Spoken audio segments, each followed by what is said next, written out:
Life as an oyster is not exactly the glamorous existence you might imagine. Sure, you've probably seen them on fancy seafood platters or perhaps admired the pearls that sometimes form inside them. But the reality of being an oyster is far less exciting. If you're a baby oyster, your first few moments of life are like being dropped into a giant all-you-can-eat buffet. Except you're not a guest, you're the food. The moment you hatch, you're a microscopic speck in a vast, hungry ocean. You don't have a shell yet, you don't have a home, and no way to protect yourself. You drift wherever the currents take you, completely at the mercy of the ocean. Most of your siblings won't make it. Some will be swallowed by fish, others will be swept away to inhospitable environments where they can't survive. If you're lucky, you won't be eaten. If you're even luckier, you'll find the perfect place to settle down. A hard, sturdy surface where you can attach yourself for life. That's right. Life as an oyster means saying goodbye to movement forever. Once you pick your spot, you attach yourself using a special kind of substance, locking your body to a rock, a piling, or maybe even the shell of another oyster. From this point on, you will never move again. Your world shrinks to whatever drifts past you in the water.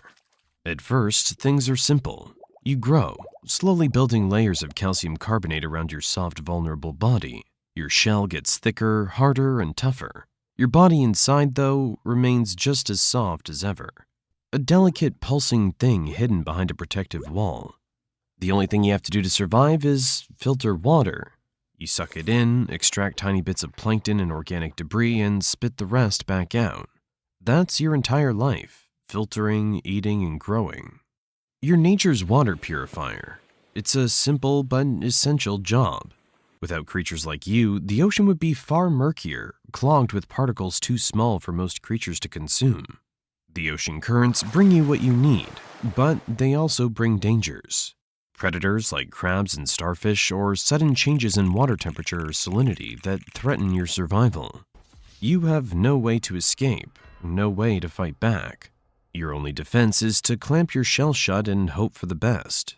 And even that can be cracked or pried open by a determined enemy. A starfish in particular is a nightmare. It moves slowly, creeping over you with its soft, gripping arms. If it gets close enough, it'll pry your shell open just a crack and push its stomach inside you, digesting you alive from the inside out. Even if you avoid predators, there's no escaping humans. They collect oysters by the thousands, taking them off rocks and cracking open their shells to eat what's inside.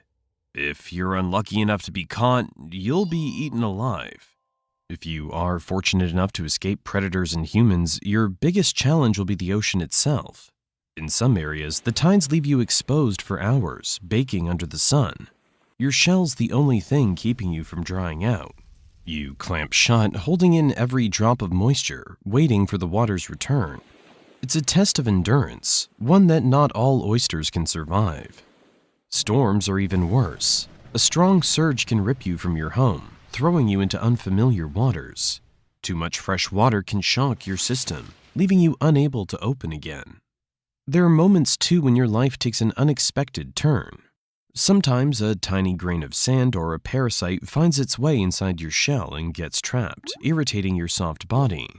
Normally, this would be nothing more than a minor nuisance, but your body responds by coating it with layer upon layer of nacre, the same substance that lines the inside of your shell.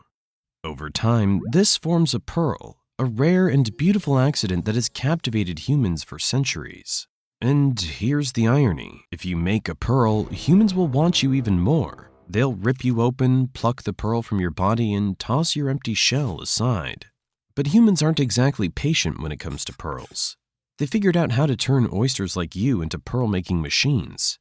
In pearl farming, they don't wait for nature to work its magic. They speed things up. A person will insert a small bead deep into your soft tissue. Your body, sensing the foreign object, does what it's always done. It starts coating it in layer upon layer of nacre, trying to protect itself.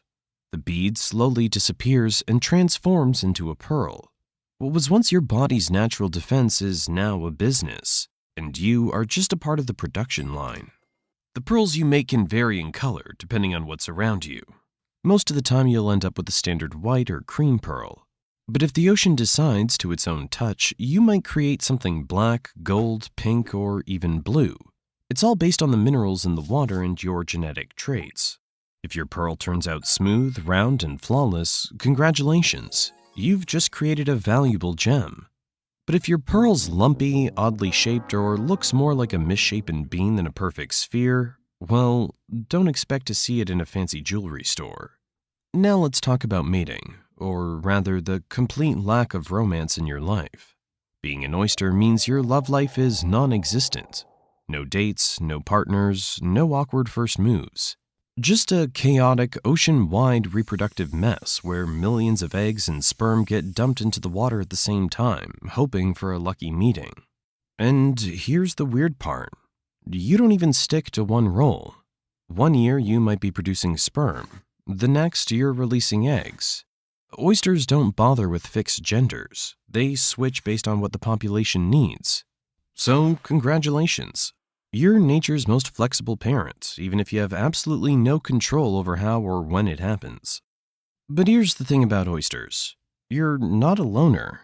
Over time, more oysters settle next to you or on top of you, even inside the cracks of your shell. Generations stack up, one after the other, until what was once a lonely existence turns into a thriving reef. Crabs crawl through the gaps, small fish dart around, and barnacles stick to your shell. Without even trying, you become a landlord to an entire underwater community. Some of these creatures are helpful, others are just freeloaders. But either way, you're stuck with them. And your neighbors? They don't care about personal space. Some will grow right up against you, pressing against your shell, limiting your room to expand. Others will attach directly onto you, turning you into part of their foundation like an unwanted guest who never leaves. There's no negotiating, no moving to a better spot. You're stuck with whoever settles next to you. If you're lucky, it's just another oyster. If you're unlucky, it's a sponge, a barnacle, or something even weirder. And yet, despite all this, you keep going. If nothing eats you, if no human pries you open, if no storm buries you, you might live for decades. An oyster can survive for over 20 years, spending every single one of those days in the exact same spot doing the exact same thing. And what happens when you get old? Well, unlike humans, you don't get a peaceful retirement. Your shell starts to wear down, your filtering slows, and eventually you just stop opening. If you're lucky, you might end up as part of a reef where new oysters settle on top of your remains, carrying on the cycle. If you're not so lucky, a bored crab might decide to crack you open for a snack. Your empty shell will roll along the ocean floor, carried by the waves, until it disappears into the sand. That's your life as an oyster.